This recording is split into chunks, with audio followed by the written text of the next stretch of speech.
Bonjour à tous, je m'appelle Anya, je suis la créatrice de Nature Humaine. Avec mon mari Jean-Yves, nous créons les carnets qui font du bien, qui permettent de se créer une vie plus harmonieuse et plus sereine.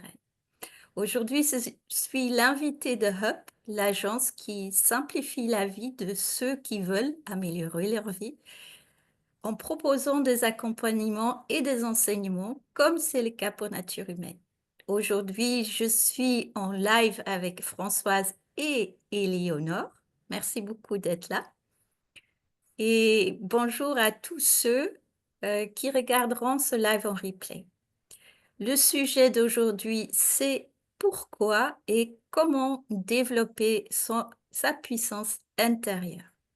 Puissance ou pouvoir ou force intérieure, créatif, humaine, peu importe les mots qu'on utilise.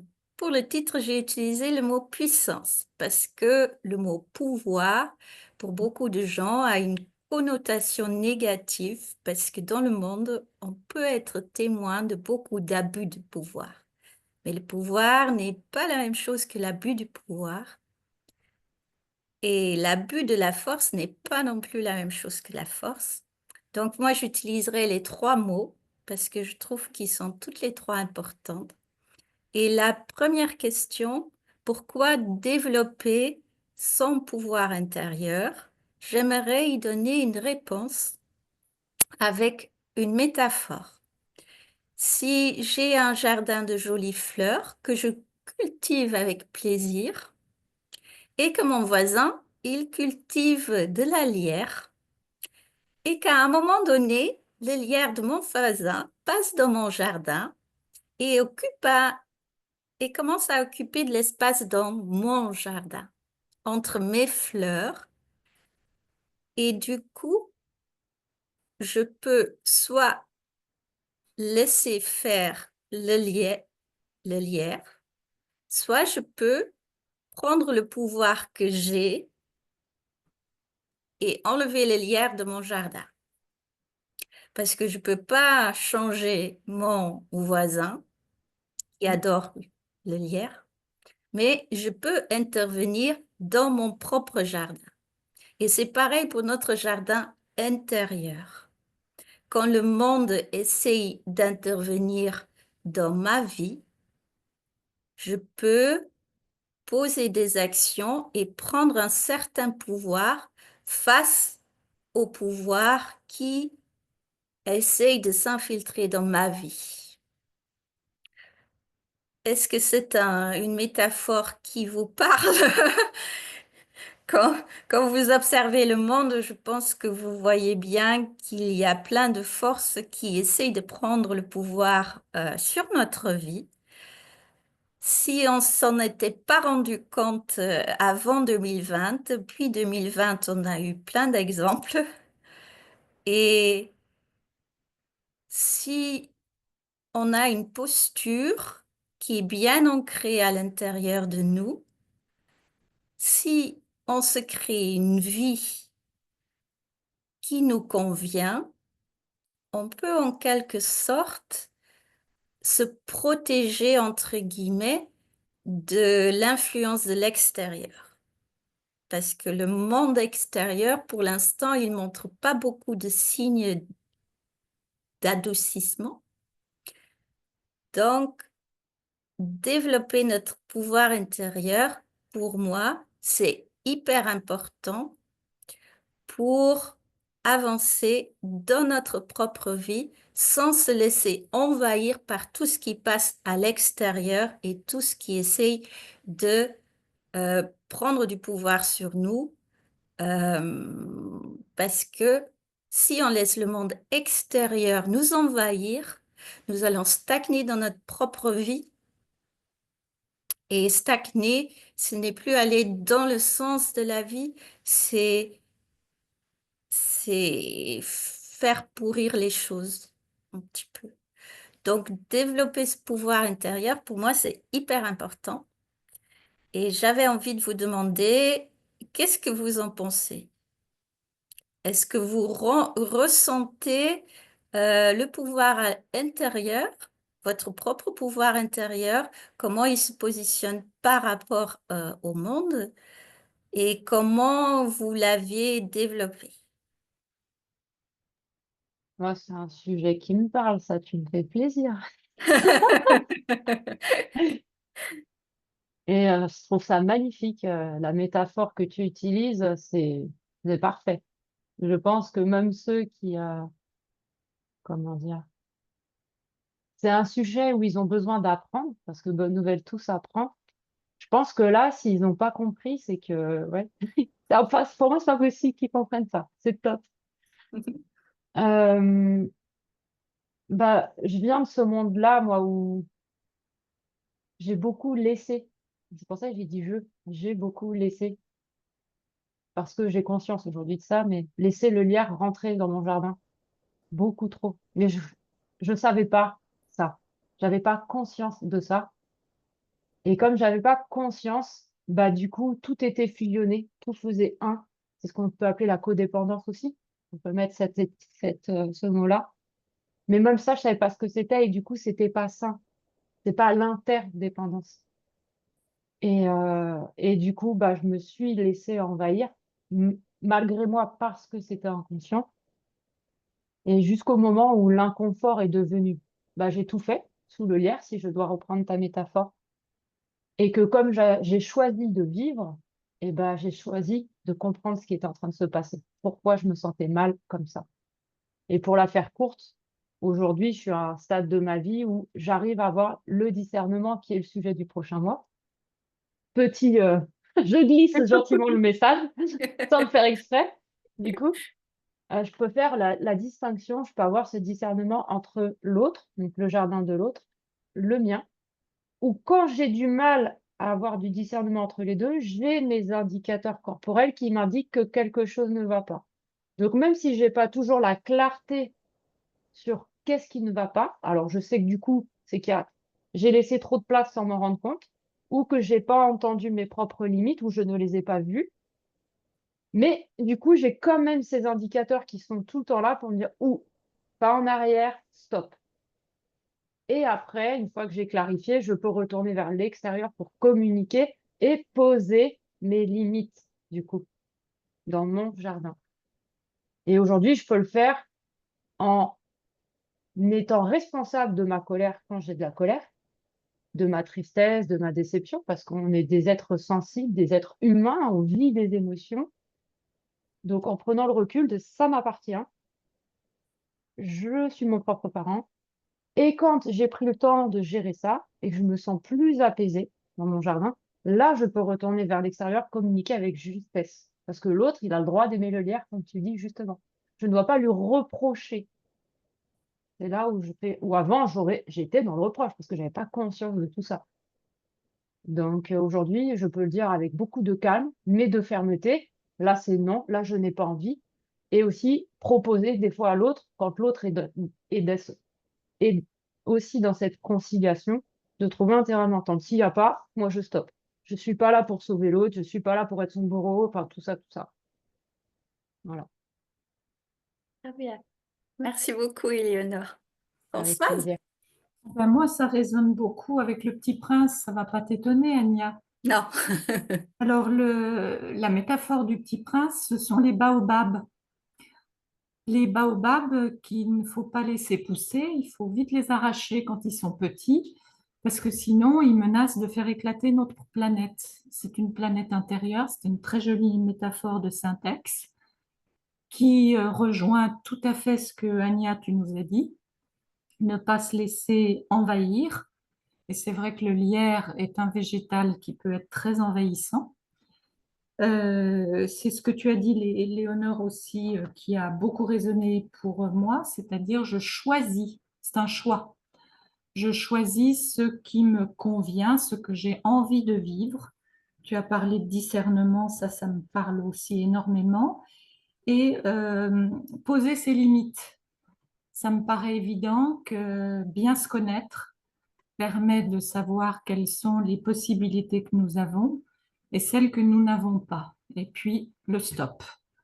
Alors le stop, qui peut être un stop mental, hein, d'ailleurs, c'est pas forcément une action, c'est-à-dire voilà, il y a tout plein de choses dans ma tête qui sont en train de pousser.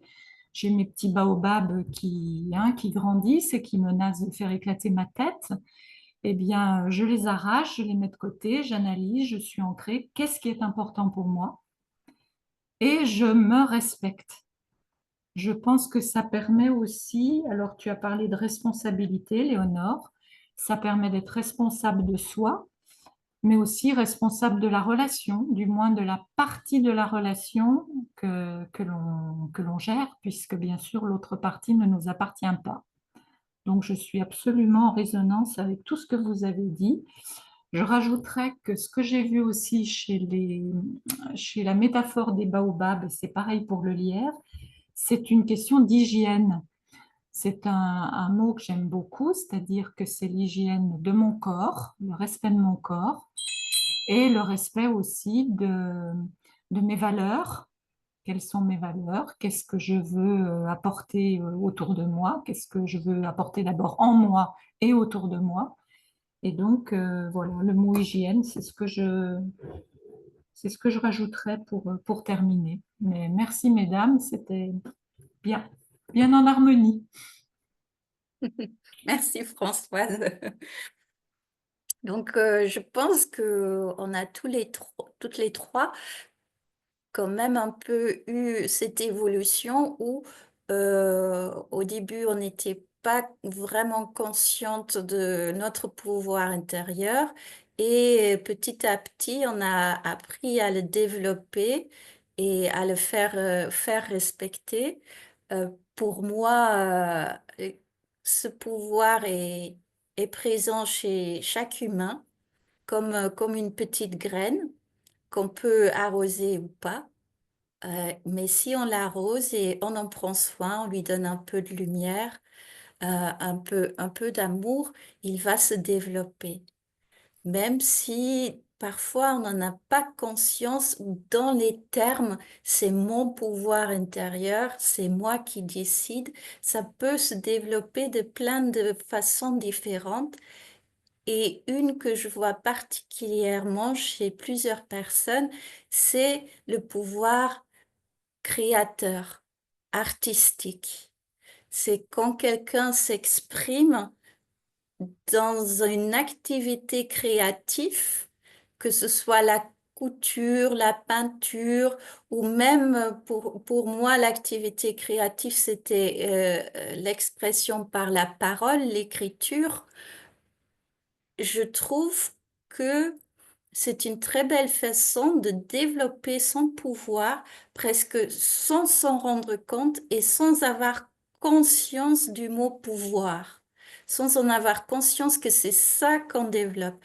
Parce que quelque part, on développe notre propre nature. Et c'est en développant notre propre nature qu'on développe cette graine de pouvoir en même temps. On prend notre vie en main et on évolue en tant qu'humain vers quelque chose qui s'épanouit, je trouve, un peu comme une fleur qui, pétale après pétale, se déploie. Et la seule chose que ça demande, presque, en tout cas chez moi, c'est un petit changement. C'est je fais quelque chose que je faisais pas avant ou je vois quelque chose que je voyais pas avant et j'y réfléchis.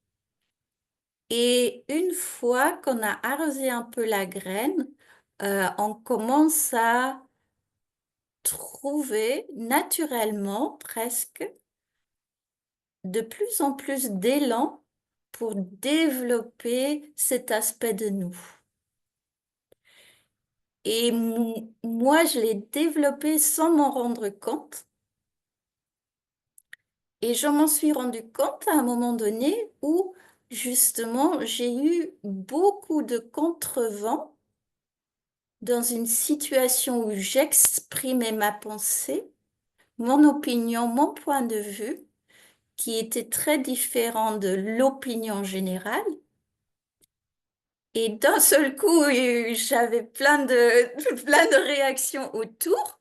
Et au début, ça m'a même un peu étonnée parce que pour moi, une opinion, un point de vue, c'est très personnel. Et pour moi, chacun a le sien et chacun peut l'exprimer.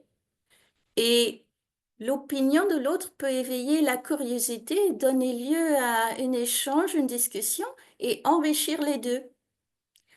Mais là, dans cette situation-là, c'était c'était vraiment une attaque. Et je me suis rendu compte, bah, l'autre, il s'emballe dans sa colère parce qu'il n'est pas d'accord avec moi, mais moi, à l'intérieur, je suis calme. C'est juste ce que je pense, ce que j'exprime. Et là, j'ai compris qu'il y avait quelque chose à l'intérieur de moi qui était stable et bien enraciné. Au lieu de bouger dans tous les sens, bah, c'était sereine, c'était de la sérénité. Et c'est là que j'ai compris que ce n'est pas présent chez tout le monde. Et que c'est quand même sympa quand c'est présent.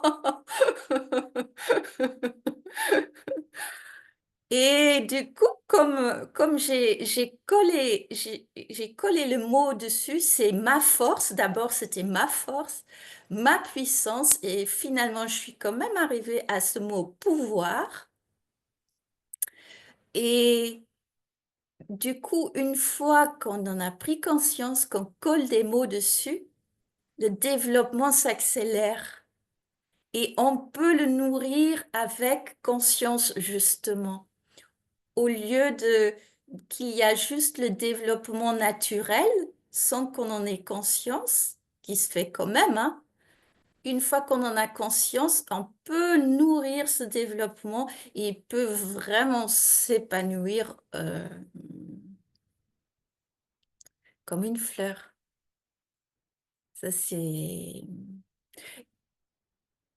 Et j'aimerais bien savoir quel était... Est-ce que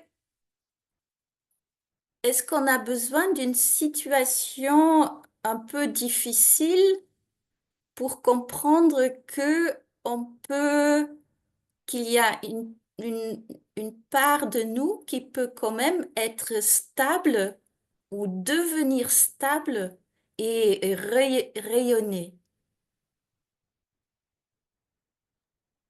Hum. Bah, en tout cas, de mon expérience, parce que ça, c'est ce que j'ai vécu, ce qui a été vivant pour moi, c'est que oui, moi, j'ai eu besoin de vivre des situations assez difficiles parce que je m'étais tellement éloignée de moi-même, j'ai laissé tellement justement de lire que je me voyais plus. Donc, j'ai eu besoin de choses qui réveillent assez mon cœur, mon âme, ma sensibilité pour un moment donné, stop, en fait. Mais en fait, c'est comme la cocotte minute qui bout. En fait, c'est ça tout doux, tout doux, tout doux. Puis à un moment donné, paf, ça pète. En tout cas, moi, c'est comme ça que je l'ai vécu. Et c'est mon chemin de vie. Et par contre, aujourd'hui, non. Parce que comme je me suis assez bien reconnectée à mon corps, bah, comme le tableau de bord d'une voiture, ah bah, tout de suite, instantanément, il m'indique quand il y a un truc qui va pas, hein.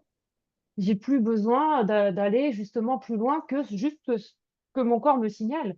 C'est qu'avant, j'étais complètement coupée de mon corps, quoi. Moi, en tout cas, j'ai été jusqu'à cet extrême-là, à hyper mentaliser protection. Ça a été mon mode de protection de mon système reptilien et mode survie, quoi. Donc, et même quand j'avais envie de pleurer, j'y arrivais plus. Donc, j'ai été jusque-là. Et à un moment donné, en fait, ce truc-là a été un déclencheur de me dire, mais attends, j'ai pas envie de devenir une psychopathe. J'ai envie de pleurer de nouveau, quoi. Je veux. Et donc, c'est là, vraiment, ça a été ce déclencheur. Où je dis, mais c'est pas normal que j'arrive plus à pleurer. Moi qui étais une vraie Madeleine, comme on pourrait dire dans les expressions, ou un petit chamallow. Avant, je voyais un oiseau qui boitait, je pleurais, quoi. Et c'est, ah non, là, c'est un extrême trop, non. Je veux ma sensibilité, je veux la retrouver. Mais au moins, grâce à cet extrême, j'ai pu prendre conscience de la valeur de ma sensibilité et de plus la juger. Et moi, ça a été ma force, justement, cette sensibilité. Et maintenant, je m'autorise à pleurer dès que j'en ressens l'envie, même si Pour certains, c'est trop, c'est pas adéquat, j'en ai plus rien à foutre en fait. Leur opinion ne m'intéresse pas, c'est comme ça que je suis, c'est ma valeur ajoutée. Et ce que les gens aiment vraiment de moi, bah, c'est ça qu'ils veulent. C'est mon authenticité, ma sensibilité. Donc oui, avant, mais maintenant, j'ai beaucoup moins besoin de me confronter à quelque chose de douloureux, vu que mon corps s'exprime et que je l'écoute. Ou que si je comprends pas, je prends le temps de comprendre ce qu'il a voulu me dire. Voilà. Je trouve que souvent, quand on fait des choses que on fait naturellement, comme pleurer ou se fâcher, qu'on a appris tout petit que non, ça se fait pas, il faut être sage. Je trouve que ça nous enlève dès l'enfance une partie de notre expression et donc une partie de notre pouvoir. Pour moi, ce mot pouvoir, c'est beaucoup lié à l'expression de mes valeurs, de mes besoins, de mes projets.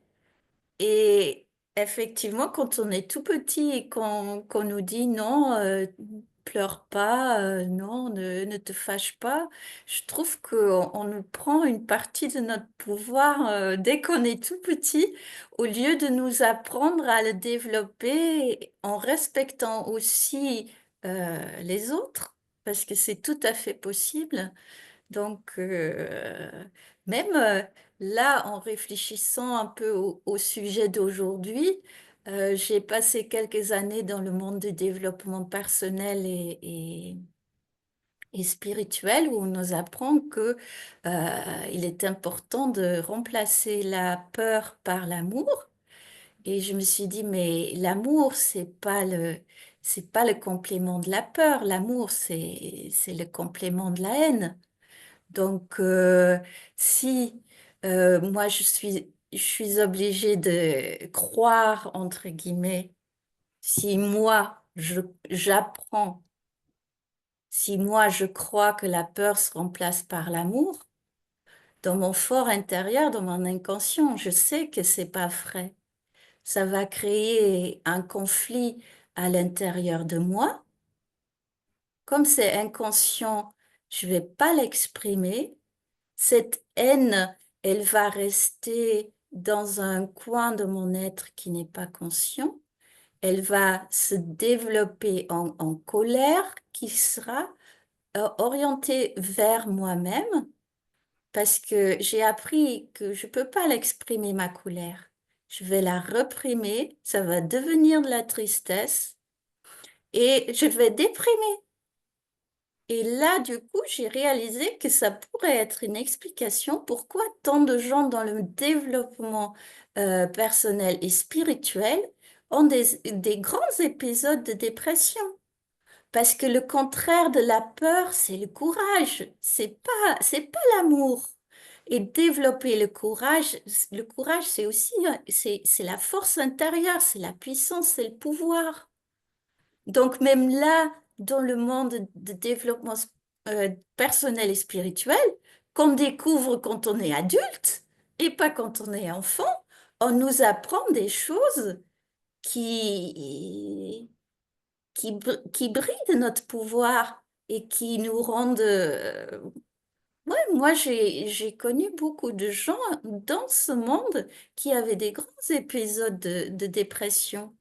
Et ça m'a fait un déclic dans la tête que on apprend des choses qui sont faux quand on est tout petit, mais aussi quand on est déjà adulte et qu'on s'oriente vers un monde qui est censé nous enseigner comment harmoniser notre vie. Et qu'il faut remplacer la peur par l'amour, c'est un des grands concepts de ce monde.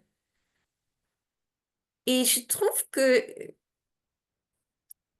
quand on développe certaines choses à l'intérieur de nous, comme notre pouvoir intérieur, on développe notre conscience et on comprend des choses qu'on ne comprenait pas avant. Et tout devient logique, je trouve. Et Alors, c'est ce que j'allais te dire tout à l'heure en écoutant Éléonore. Le mot qui m'est venu immédiatement, c'est éducation. Alors, vous me direz, c'est évident, hein, elle est instite, donc forcément, tout passe par l'éducation. Mais qu'est-ce que c'est que l'éducation? Je ne parle pas de l'instruction, je parle bien de l'éducation. C'est amener, conduire de jeunes esprits à ouvrir leur esprit. C'est pas formater des esprits. C'est vraiment, je crois que ça veut dire ducere, hein, je crois que ça vient de educare, c'est ducere, c'est conduire.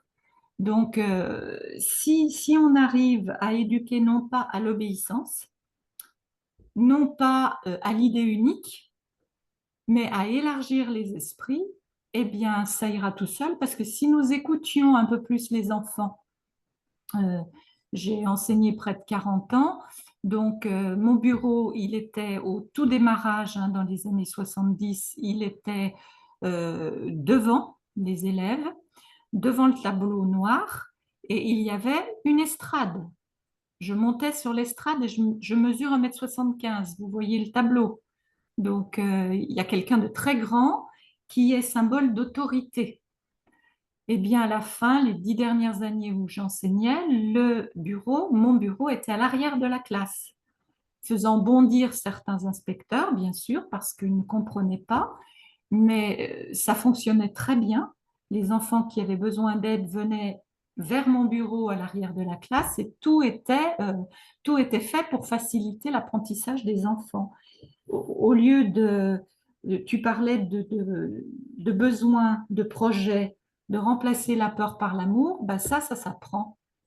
Alors ça s'apprend en famille, tout d'abord, quand les parents ont un projet d'éducation, à nouveau d'éducation, je précise bien, pas d'instruction, pour leur enfant, pour leurs enfants, et après ça devrait se développer à l'école. Or, ce qui se passe en ce moment, c'est que tout est fait pour que les programmes scolaires ne développent pas les compétences des enfants.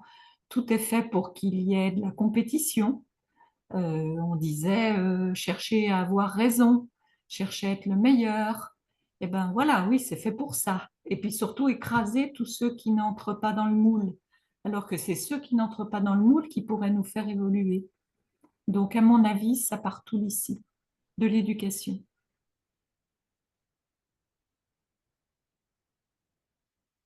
Ça nous mène un peu vers euh, l'envie qu'on a parfois de voir le monde changer. Ah, au revoir, Éléonore. Merci d'avoir été là. Bon Merci à toutes après-midi. les deux. Je regarderai le Merci, replay. Éléonore. Merci, Bon Anya. souvenir. Merci. Merci à toi. Bisous. Bisous. Alors, Tu ça disais nous quoi, mène. Anya? Hmm. Ça nous mène à... Tu as dit quelque chose. Oui, ça nous mène au troisième point que je voudrais aborder, que du coup j'ai oublié, mais ça va me revenir. Oui, voilà, nous avons tous, je pense, bah du coup, toi et moi, je sais, j'en suis sûre, envie de voir le monde changer un petit peu. Et ça commence avec nous-mêmes. Et comme le monde est rempli d'abus de pouvoir, sur lequel nous n'avons pas toujours beaucoup de pouvoir nous-mêmes, je pense que développer, créer notre propre vie d'une façon d'être le moins susceptible d'être touché par les abus de pouvoir possible, c'est une très belle façon d'avoir un impact positif sur le monde.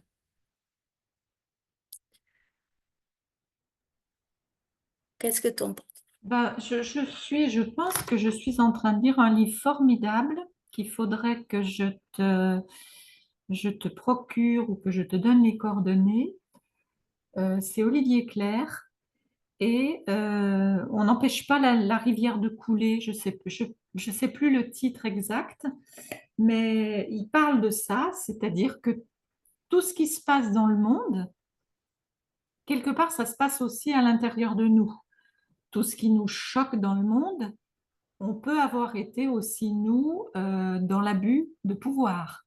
Donc, si on a déjà ce regard intérieur authentique, sincère sur nos émotions, sur nos besoins, moi je pense qu'effectivement, dans la mesure où on est prêt à s'écouter et où on est prêt à acter dans ce sens-là, eh bien, on n'empêchera pas la rivière de couler, on va faire un nouveau monde. Je crois que ce ne sera pas bloqué. La situation, elle n'est pas si désespérée que ça. Tant qu'on garde l'ancrage, tant qu'on garde cette puissance dont tu nous parles aujourd'hui. Je pense que c'est vraiment par nous. C'est vraiment par nous que ça peut commencer. En n'étant pas, alors bon, ben moi en ce moment, c'est vrai que nous vivons des moments difficiles, des activités qui sont difficiles, des attentes qui sont difficiles au niveau examen de santé, etc. Eh bien, c'est garder cet ancrage qui te permet de te dire, oui, mais là, en ce moment-là, où est-ce que je suis? Je suis avec Ania. Et de quoi on parle? On parle de quelque chose d'important, on parle de puissance. Et on parle bien de puissance, mais pas d'abus de puissance, ni d'abus de pouvoir. Tout va bien, tout va bien. Et c'est grâce à cette force accumulée, et là je parle plutôt de force que de puissance, c'est grâce à cette force que quand les mauvais moments arrivent, ou quand on se trouve face à des personnes alors qu'on qualifie de pas éveillées. Moi, j'aime pas beaucoup cette opposition, mais bon, je sais pas comment les qualifier. Eh bien, on peut réagir sans repousser. Tout à l'heure, on était donc à table avec une nièce et son compagnon, et ils ont eu envie de nous parler de leurs difficultés de communication de couple. C'est sorti naturellement. Et chacun d'eux s'est exprimé et a pu comprendre que ce qui bloquait, c'était en fait le fait de ne pas tout de suite communiquer ce qui ne va pas. Donc je pense qu'on en revient au départ de notre entretien, quand on respecte ses limites tout en respectant celles des autres et en étant bien conscient qu'on prend responsabilité de sa part de la relation, ben ça se passe mieux. Alors que si chacun euh, est certain d'avoir la bonne attitude et ne veut pas rentrer dans la réalité de l'autre, et c'est ce qui se passe dans le monde politique, c'est ce qui se passe dans beaucoup de métiers, hein, eh ben, il y a pas, on ne peut pas avancer. Et ce que j'ai entendu aussi, c'est que d'en parler tout de suite. Parce que si on laisse les choses stagner, comme on disait aussi au début, ça Mm, pourrit un petit peu, comme de l'eau stagnante. absolument. Ouais. Et je pense que tu as dit plusieurs choses qui pour moi sont importantes, c'est d'être présent dans l'instant, d'être présent dans le flow de la vie. Qu'est-ce qui se présente en moi? Si je suis stable à l'intérieur de moi, comment je réagis à ce qui se présente? Qu'est-ce que ça peut créer si je réagis comme A? Qu'est-ce que ça peut créer comme je réagis comme B? Et qu'est-ce que je préfère? Et Alors, oui, tu sais que, bon, moi j'aime bien, avant de rencontrer le groupe, c'est de demander à Pierre, parce que la vie d'un homme, c'est aussi très complémentaire. Quand on a parlé donc de la puissance, on a vu l'abus de puissance. Comme quoi notre esprit va tout de suite chercher le côté péjoratif d'un mot, plutôt que de s'intéresser au côté positif. je Et pense que c'est ce qu'on voit aussi dans le monde. On oui, voit beaucoup plus d'abus de pouvoir que du pouvoir créateur créateur. positif. Ouais. Ouais, ce que tu disais avec la création, ça m'a beaucoup touchée. Et donc, Pierre m'expliquait que lui, il ressentait la puissance intérieure comme un bénéfice pour soi, sans chercher à apporter du détriment aux autres. Et j'ai trouvé que ce mot bénéfice et ce mot détriment me parlaient beaucoup. C'est pour ça que je voulais te compléter un peu l'éclairage avec ce que Pierre a ressenti. Dans l'abus de pouvoir et de puissance, il y a toujours un égoïsme qui fait qu'on fait passer son profit avant les autres. mais vraiment en écrasant les autres et en prenant tout le gâteau, en mangeant tout le gâteau, si tu veux, quitte à s'en rendre malade, mais peu importe. Et alors que dans la vraie puissance intérieure, euh, il y a accepter de manger sa part de gâteau, parce qu'il n'y a pas de raison qu'on mange pas la Mange sienne, pas. et savoir offrir les autres parts aux gens qui sont tout contents d'être avec toi. Je crois qu'il y a vraiment ce côté de soi, de se nourrir. Et ça, c'est vrai que, bon, moi, j'ai été éduquée à l'obéissance, à la gentillesse, hein, tu en parlais un petit peu. Donc, on ne pense pas à soi, on ne s'écoute pas.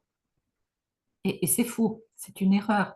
C'est parce qu'on s'écoute, c'est parce qu'on se fait confiance qu'on peut être capable d'écouter les autres et de manger tous ensemble, quoi. C'est ce nouveau monde, c'est ça. On commence par soi Ouais, ouais. et par faire des gâteaux Et par faire des gâteaux. qu'on partage avec les amis. On partage avec les amis et puis peut-être aussi on disait chez nous, je ne sais pas si ça se disait chez toi, la part du pauvre. Moi, je me rappelle, maman, ma belle-mère, elle disait tout le temps, ah, ça, c'est la part du pauvre. C'est-à-dire, c'est pas forcément un pauvre d'ailleurs, mais c'est quelqu'un qui peut arriver là, étrangement ou en étranger, comme tu préfères, et il y a une part de gâteau pour lui aussi. Ça, c'est le nouveau monde. Enfin, pour moi, c'est le nouveau monde. Mm. Celui qu'on appelle.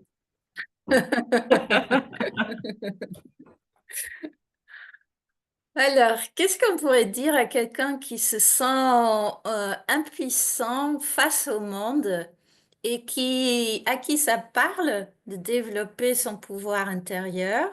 Moi, je dirais de faire quelque chose de créatif, de faire quelque chose qu'on n'a pas l'habitude de faire, peu importe la forme que ça prend, pour créer quelque chose en soi qui pourra et qui deviendra, selon moi,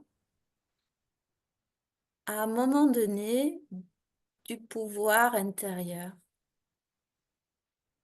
Qu'est-ce que toi, tu conseillerais à quelqu'un qui se sent impuissant? Alors moi, c'est un verbe aussi qui sort. C'est pas le verbe créer, mais je suis 100% d'accord avec toi. C'est le verbe oser. J'ai souffert d'une maladie que nous avons beaucoup, je crois, qui est liée sûrement à l'éducation aussi. C'est le syndrome de l'imposteur. Euh, il m'arrivait souvent, lorsque je me trouvais justement dans des réunions telles que celle-ci, de me sentir pas à ma place, pas légitime et pas capable, pas puissante. C'est donc ce que tu dis.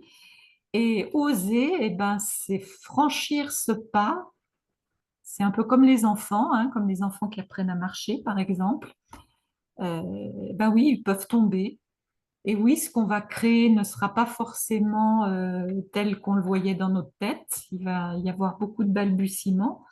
Mais à un moment donné, de toute façon, quel que soit le résultat auquel on arrive finalement, toute la démarche qu'on a faite, tout ce qu'on a osé entreprendre, ça, je crois que ça contribue largement à nous donner confiance en nous. euh, à- c'est comme un aimant. J'aime bien ce mot parce que aimant, c'est à la fois magnétique et c'est à la fois aussi une très belle démarche d'être aimant. C'est comme un aimant, ça va attirer à nous les bonnes personnes. Il va y avoir une communauté qui va se créer, comme tu le fais sur Nature humaine, et qui va donc renforcer sa puissance.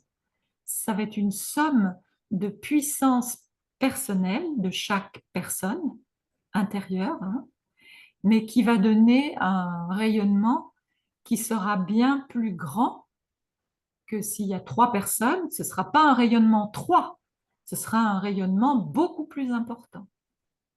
Voilà, moi, c'est ce que, oui, créer et oser. Ouais. Et je retiens aussi l'exemple des enfants qui tombent des milliers de fois Et avant de oui. pouvoir Mhm. marcher, alors qu'il y a beaucoup d'adultes qui essaient juste une fois de faire quelque chose qu'ils n'ont jamais fait avant. Et quand ça marche pas, ils se disent qu'ils en sont pas capables, alors que pas du tout. Certaines choses ont juste besoin de temps et de répétition pour, pour prendre forme. Et alors là, on en revient aussi à l'éducation, c'est-à-dire que si on redonnait à l'erreur, aux échecs, leur, comment dire, leur rôle positif, parce que moi, je ne connais pas d'enfant qui ait appris à marcher sans se prendre des chutes, des bleus, faire peur à papa, maman, faire peur au papi, mamie aussi. Et il faut du temps, comme tu disais, il faut des répétitions. Et au lieu de se dire, oh, mais il est vraiment pas dégourdi celui-là. Oh, regarde-moi ça, son frère a 6 mois bientôt. Non, allez, j'exagère. À 7 mois, il marchait déjà. Et lui, là, il a 2 ans. Et qu'est-ce que ça, quelle est l'importance? Aucune. Pas de comparaison, pas de, pas se donner des. Alors, ça, c'est Jean-Jacques qui nous disait toujours, donnez-vous des objectifs réalistes. Ne pas vouloir faire un nouveau monde, c'est quelque chose qui est ambitieux. Ben, on va se donner des petits pas.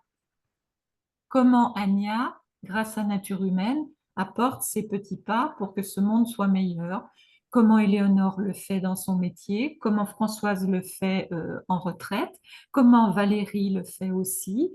Chacun de nous, en s'encourageant et en se faisant confiance individuellement et aussi en faisant confiance au groupe.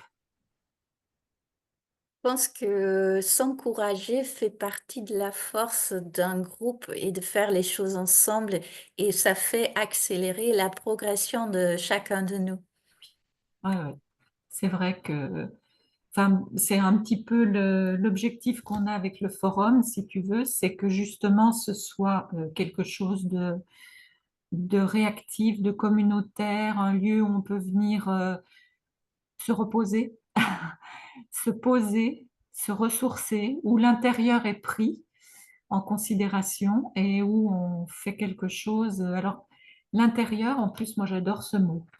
Parce que, ou en un mot ou en deux mots, inter-rieur. Oui. C'est super. Tu vois, nous, quand on est en atelier d'écolo rieur, c'est pareil. Il y a autant d'importance aux couleurs qu'on va mettre, qu'aux fous rires qu'on va prendre, qu'aux petites, comment dire, qu'aux petites positions, petits mots qu'on va prononcer. C'est génial. Ça fait un bien fou. Et pourtant, ce n'est pas ambitieux et ça participe au nouveau monde. C'est notre nature humaine. Oui. Et c'est simple. Et c'est simple. Si on a une belle intention, c'est simple de changer des choses dans sa propre vie, dans ses relations avec les autres, dans sa relation avec le monde et donc dans le monde, parce que nous sommes tous une partie du monde. C'est ça. C'est, c'est simple, mais c'est compliqué de le faire comprendre aux gens que c'est simple. Oui, mais tu sais, on en revient, alors à nouveau, c'est très cohérent tout ce que nous avons abordé, c'est qu'on en revient à l'éducation. Si depuis tout petit, l'enfant est encouragé, si tout est fait le plus simplement possible, si à peine sorti de mer, on ne veut pas qu'il soit à l'ENA, eh ben, il n'y a pas de problème, ça va se faire. Et bon, alors, les si, hein, avec des si, on mettrait pas rien en bouteille. Mais je crois que vraiment l'origine est dans l'enfance, Oui. dans cette confiance qu'on peut donner à des petits esprits qui sont loin d'être plus sots que nous. Je crois que ça aussi, c'est quelque chose que Saint-Ex m'a appris dans Le Petit Prince, c'est que les grandes personnes sont parfois bien peu à l'écoute des petits princes, de leur petit prince intérieur déjà, et puis après des petits princes qui sont à l'école avec eux, des ados qui vont rencontrer, c'est une catastrophe les adolescents en ce moment. Parce que il y a eu, c'est vrai qu'il y a eu le Covid aussi, hein, qui a vraiment mouliné. Et du coup, au niveau psychologique, il y a vraiment un manque de puissance intérieure. Il n'y a pas de racines. Et le lierre et les baobabs envahissent. Et ça revient un peu à ce que j'expliquais sur ce faux concept qu'il faut remplacer l'amour, qu'il faut remplacer la peur par l'amour, parce que durant le Covid, les gouvernements ont fait peur au peuple et beaucoup de gens en ont été victimes, alors que je pense que l'inconscient de tous les gens qui consciemment se rendaient pas compte de ce qui se passait réellement, pour moi, l'inconscient, il est beaucoup plus lucide que le conscient. Et les inconscients des gens, ils ont compris ce qui se passait réellement. Et ça crée toujours un conflit à l'intérieur de nous dont on n'a pas conscience. Et cette rage, cette colère qu'on devrait exprimer envers l'extérieur en disant non, ça, je le fais pas. Il reste bloqué à l'intérieur et il se, quand une colère, on l'exprime pas parce que on a appris qu'on peut pas l'exprimer quand on était petit, elle va se sencher en tristesse. Et du coup, les gens, moi, je vois beaucoup de gens apathiques dans mon entourage qui vivent sur pilote automatique et qui sont plus du tout créateurs de leur vie. Et ça, je trouve ça un peu triste. Mais ouais, c'est Moi, ce que je trouve aussi plus triste, c'est le fait qu'ils soient, qu'ils se mettent en tête qu'ils ne savent pas. Ils ne savent plus faire. Ils ont l'impression maintenant, enfin, je crois qu'on les a dépossédés de leur richesse intérieure, hein. C'est vraiment, ils ont été vidés de leur humanité. Tu parles des dernières années ou depuis l'enfance? Ah non, je parle des dernières années. Là, vraiment, il y a eu un vidage euh, par la peur, hein, je crois que tu l'as dit. Et, et ils n'osent plus, tu vois, on revient sur les mêmes mots. Créer. Combien de fois on m'a dit, mais je ne sais pas colorier. Mais je disais, mais attends, mais je ne parle pas de dessiner, je parle de mettre des couleurs. Et quand je vois par exemple une amie qui vient depuis 1 an et demi, hein, aux ateliers, eh bien, les progrès qu'elle a fait, c'est inouï, mais tout simplement, non pas parce qu'elle a eu de méthode, parce que la méthode, c'est de mettre des crayons divers et un modèle, mais maintenant, ça y est, elle fait son modèle, elle colorie, elle me demande sans arrêt un petit papier pour faire ses essais de couleurs, donc tu vois qu'elle recherche aussi de l'harmonie, et elle éloigne sa feuille, elle regarde, et elle dit, oui, c'est beau, je suis contente. Et puis pour la première fois la semaine dernière, elle est sortie du cadre, c'est-à-dire que il y avait le modèle, il y avait le coloriage, et ben elle a osé créer, faire quelque chose qui sort du modèle. Et le mandala, le titre, c'était Fierté. Super. Et là, je lui dis, et de quoi tu es fière là en ce moment? Eh ben, tu vois, je suis fière parce que c'est joli ce que j'ai fait. Je suis contente. Voilà. Juste par le coloriage, cette Juste par le personne, coloriage de cette départ. personne a changé complètement sa vie. Alors, je ne sais pas si elle a changé complètement sa vie, mais en tout cas, moi, ce que je vois pendant les 2 heures où on est ensemble, c'est que elle, elle fait un travail magnifique. C'est très joli ce qu'elle fait. Elle y prend goût. Elle me demande à chaque fois, bon, c'est quand le prochain? Donc, il n'y a rien qui puisse me faire plus plaisir que de sentir quelqu'un s'épanouir, puis quelqu'un commencer à oser dire aussi parce que bon, on colorie, mais après, j'essaye d'amener une conversation sur le thème qui a été choisi par Élise et sur peut-être le thème qui vient pour la personne, parce que c'est pas forcément le même thème que celui d'Élise. Et là maintenant, mais c'est génial, alors qu'avant, c'était pas un mot, ou je ne sais pas. Tu vois, je ne sais pas. Tu vois ce que je viens de dire? C'est ça que je trouve lamentable, qu'on ait enlevé la confiance et que ce soit remplacé par le je ne sais pas. Quand tu demandes qu'en penses-tu, je ne sais pas. Je ne sais pas penser, Et ouais, c'est un peu ça. c'est Et un pas peu ça. sentir, pas Et penser, pas sentir. avec les ados, moi, ça m'inquiète. Bah, c'est pas étonnant comme résultat parce que ils ont instillé, infusé la peur partout, quasiment chez tout le monde. Donc les corps, le corps, il dit danger, danger, danger. Il passe en survie. Il- et ça a duré longtemps et ça a pris des formes très différentes. Donc les gens, même s'ils étaient capables de revenir en mode vie pendant certains moments, ils sont tellement fait des allers-retours qu'il y en a beaucoup qui sont restés bloqués en mode survie. Et en survie, on ne peut pas être créateur. Et on perd le nord, en fait, hein. Beaucoup de gens ont perdu le nord. Et c'est pour moi, surtout si le monde continue sur le chemin où il est, c'est-à-dire si le monde se dégrade de plus en plus, il devient de plus en plus important pour chacun de nous de commencer à arroser cette petite graine de moi, j'ai du pouvoir sur ma vie. Oui, l'extérieur a du pouvoir sur ma vie, mais je peux développer mon pouvoir intérieur, devenir un peu plus libre, un peu plus autonome pour être moins impacté par l'extérieur.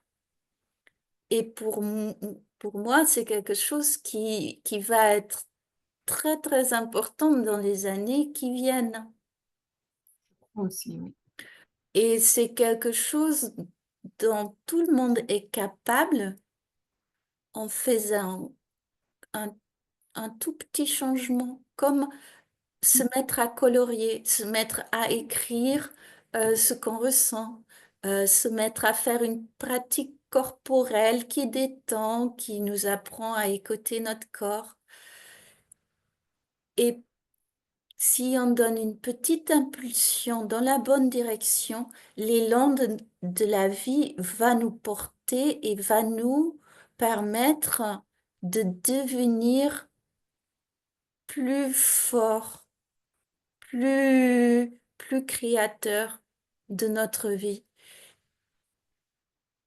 Et c'est pas seulement dans un monde qui est un peu hostile que c'est hyper important, mais c'est l'essence de la vie pour moi, c'est d'être créateur, créatrice. Nous sommes là pour être des créateurs et des créatrices.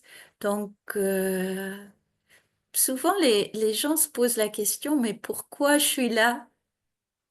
Bah, pour moi, la réponse est simple. Nous sommes là pour vivre.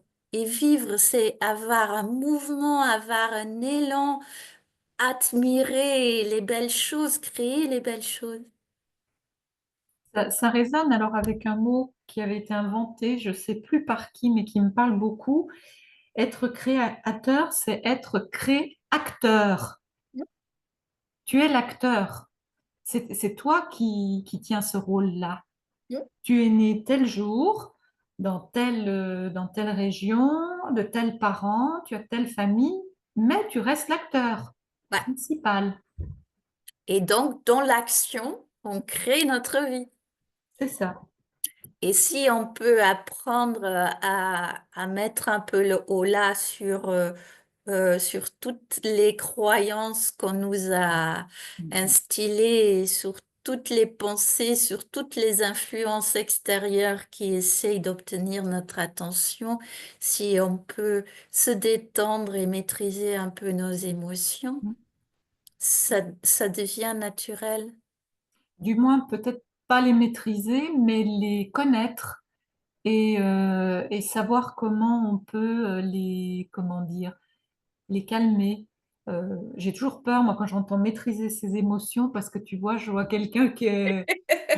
Je n'ai pas peur, je ne suis jamais en colère, etc. Ça me fait... Mais c'est moi, hein, c'est mon ressenti. Mais c'est vrai que les émotions sont de magnifiques indicateurs. Et que, Oui. alors moi, maintenant, je me suis rendu compte d'une chose, c'est quand quelque chose m'irrite chez quelqu'un, il faut que je cherche pourquoi ça m'irrite. Qu'est-ce qui, en moi, gratte? Et c'est vrai que bah, depuis que j'ai compris que c'était en moi qu'il fallait que je cherche les réponses, mais pas en l'autre, parce que l'autre, je ne suis pas acteur de sa vie. C'est lui qui est acteur de sa vie, donc il fait ses choix. Et ça m'a beaucoup aidé. Ça me Ouais. permet d'éviter mes déraillements. Toi-même, tu peux apprendre à te connaître, Oui, mais l'autre, tu peux pas apprendre à le connaître en ouais, détail. Tu peux pas ouais. aller fouiller à l'intérieur de lui pour apprendre à le connaître. Et les mots sont aussi un très bon indicateur de qu'est-ce qui nous déclenche comme mot. Ah Parce oui. que le mot maîtriser, c'est comme le mot pouvoir. Mhm. Il y a dans l'inconscient collectif, maîtriser, ça fait penser à maître Ouais. esclave, Mm. à maître d'école qui nous dit quoi faire, Ah ouais. Mm. alors que maîtriser ses émotions, Mm. c'est je les observe, Oui. je les analyse et je décide qu'est-ce que je fais avec, Mm. comment je le Tout à transforme. fait. Et pour moi, j'ai quand même un petit peu l'impression que tous les mots qui nous déclenchent, comme le pouvoir, la force, la maîtrise, si on les applique de façon positive dans notre vie, ils nous font beaucoup progresser. Et si ils nous héritent et on s'y intéresse pas, Mm. bah, ils nous gardent en bas, en, Tout en- à fait. en Alors, stagnation. on avait notre mot conflictuel avec Pierre. Savoir. C'était le mot opportuniste. Et pour lui, l'opportunisme était justement cette magnifique façon de savoir tirer un profit positif d'une situation qui n'était pas gagnée, quoi, qui était un petit peu difficile. Et moi, je ne voyais que les opportunistes qui étaient toujours en train de profiter. Et petit à petit, je me suis forcée au début à passer par son analyse et à voir les choses de façon... Et maintenant, bon, ben, j'arrive à comprendre. Mais Oui, tu vois, ça résonnait pas de la même façon pour nous deux. c'est parce que je pense qu'on est plus ou moins influencé par ce qu'on voit dans le monde.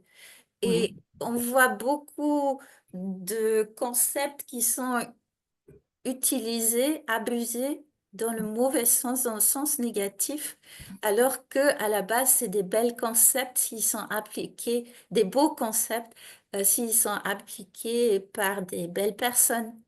tout à fait. Il y a, Et il y a un très beau mot, tu sais, on dit le sens péjoratif. C'est le mauvais sens, c'est ce que tu as dit, abusé. C'est des mots qui sont vraiment des concepts abusés. mm, Alors, c'est la même chose. Je pense que c'était lié au moi. Le moi de Pierre était déjà éclairé, rayonnant. Il voyait le bon côté.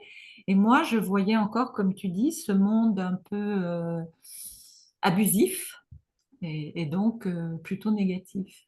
Et ça, c'est vraiment intéressant d'oser, là aussi, oser se dire ce que les mots, les situations apportent. Tu voyais ce jeune couple tout à l'heure, hein, c'est vrai que Lynn, notre nièce, elle a un caractère très entier, donc Benjamin me disait, oui, mais moi, des fois, je comprends pas parce que Et ça pète, et puis je sais pas ce qui s'est passé du tout.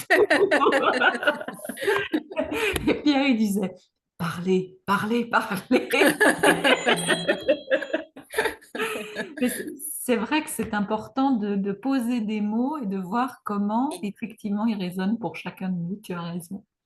Et essayer d'expliquer de différentes façons ce qu'on ressent peut aussi nous permettre de trouver une façon que l'autre comprend. Oui, Les mots sont, c'est une communication euh, sincère et compréhensible n'est pas si évident que ça. absolument. Donc, à mettre beaucoup de douceur dans les mots et, et approcher les choses de beaucoup d'angles différents pour trouver un angle commun où les deux se comprennent. Parce que je pense que aucun mot a la même signification pour chaque personne. Et puis je pense que là, on est marqué par notre enfance, les mots qu'on a beaucoup entendus. Je crois que c'est toi ou Eleonore, je ne sais plus, qui disait le sois sage. Je crois que c'est toi, Amina. C'est vrai on a entendu ce mot-là, qui est un mot très beau. Et bah, du coup, c'était un mot qui n'était pas agréable pour l'enfant. Parce qu'en général, on le prononce après tais-toi, sois sage. Donc, Ouais. du coup, l'enfant, il fait le lien pour être sage, il faut se taire et c'est pas juste. Tu sais ce que m'avait répondu un petit élève de maternelle une fois? Je lui dis, mais tais-toi, tu ne le laisses pas parler. Et il me répond, non, je ne me tais-toi pas, maîtresse. C'est pas joli ça. Je me tais-toi pas.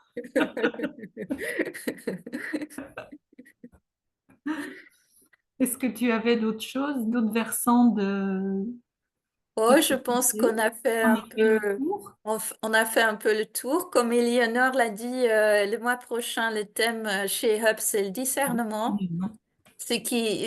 On en a déjà parlé sans vraiment le dire, mais c'est hyper important pour justement faire le tri dans tous les concepts, dans tous les choses, comme l'exemple que j'ai donné, que dans le monde du développement personnel et spirituel, on nous apprend qu'il faut remplacer la peur par l'amour, alors que c'est faux. Le discernement, même dans des mondes qui semblent bienveillants, est hyper important. Je pense que le discernement est toujours important dans n'importe quelle situation, n'importe quel groupe, n'importe quel... et je pense que ça peut devenir naturel. Pas- Oui, ça va passer par cette puissance justement intérieure dont tu as parlé aujourd'hui. Et c'est vraiment en écho avec tout plein de choses qui se passent en ce moment là dans l'actualité avec ce qu'on appelle les fake news. Euh, c'est savoir discerner ce qui est vrai pour nous, ce qui nous enchante, ce qui résonne, et faire attention aussi à tout ce qui nous plombe et peut nous ralentir dans notre progression. Et Ouais, hein, c'est important ouais, d'avoir du discernement. Je trouve que tout est logique. c'est faire le tri, hein. Faire le tri, hein. Ça te parle en ce moment, Oh faire là le là, mais tri. tu peux pas savoir à quel point. Mais c'est vraiment fabuleux parce que Mm. je me rends compte que pour Pierre, c'est aussi capital qu'il y ait eu cette grosse occupation physique qui a permis au petit rat dans sa roue de moins tourner. Et puis comment dire, je sais pas comment t'expliquer ça, mais enfin moi je ressens une grande joie de voir que par exemple ben, Lynn est partie avec des meubles qui ont une histoire. Donc je me dis que quelque part il y a une continuation, mais une continuation non pas dans le stockage ou le Voilà. dépoussiérage ou le... Vraiment, c'est quelque chose qui respire, qui vit à nouveau. Ouais. Et c'est vraiment chouette, hein. Il y a du mouvement, on revient Il y a à la du même mouvement. chose. Mm. Oui, du Quand il y a... mouvement et de l'espace Et de l'espace. et de la transmission. Ouais. Et de la transmission, donc ouais, tout est logique. Ouais. Mais Ouais. j'étais heureuse de pouvoir venir là, c'était super. Alors elle m'a fait rire parce qu'elle me dit, ma nièce, mais c'est quoi ton Zoom? Parce que donc, tu vois, poser ses limites. Mm. J'ai beaucoup appris, hein, grâce à vous en partie, hein, avec Valérie. Euh, je leur ai dit, bon, bah, si ça vous fait plaisir, nous mangeons ensemble à midi, il y aura Julie. Donc, elle était toute contente parce que les cousines ne se voient pas souvent. Mais à 14 heures, je suis sur Internet pour un Zoom. J'ai posé mes limites intérieures. T'as pris ton pouvoir. Voilà, voilà. J'ai pris mon pouvoir et je m'en réjouis parce que c'était vraiment un très, très bon moment, Ania, comme d'habitude. Comme d'habitude. Merci beaucoup à toi, Françoise. Je vais arrêter l'enregistrement. On pourra se dire au revoir en dehors de l'enregistrement. Voilà. Bien, Au revoir à merci. tous ceux qui regardent le replay. Oui, merci, au revoir. Si vous êtes arrivé à la fin, c'est super. N'hésitez pas à laisser un petit commentaire ou si vous avez une question. De temps en temps, je viens voir s'il y a des questions, donc n'hésitez pas. Bonne journée à tous. Au revoir. Bonne journée.